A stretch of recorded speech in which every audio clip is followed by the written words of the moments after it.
రాష్ట్ర ప్రభుత్వము పురాతన కట్టడాల మీద కోనేరులను శుభ్రపరచడంలో విఫలం చెందుతున్నారని నా ఆవేదన. అది పురాతన శాఖన లేకపోతే ఎండమెంట్ శాఖన నాకు అనవసరం.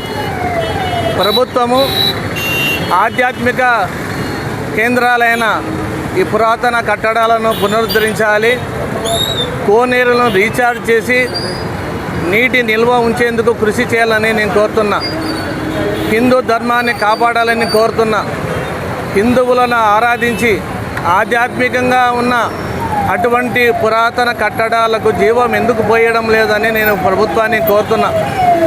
ఈరోజు హిందువుల మనోభావాలను దెబ్బతీసేలా ప్రభుత్వాలు వ్యవహరించకుండా హిందూ ధర్మాన్ని కాపాడాలి, దేవాలయాన్ని పునరుద్ధరించాలి, కోనేరులకు జీవం పోయాలని నేను ప్రభుత్వాన్ని కోరుతున్నా.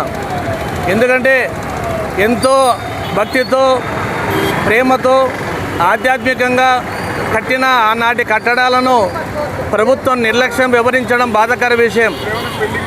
ఆ స్థానిక ప్రజలు, స్వచ్ఛంద సంస్థలు ముందుకొచ్చి పాతబడిన బావులను, కోనేరులను, కట్టడాలను శ్రద్ధ తీసుకుంటుంటే ప్రభుత్వం ఎందుకు దాని మీద దృష్టి పెట్టడం లేదని నేను ప్రభుత్వాన్ని కోరుతున్నా.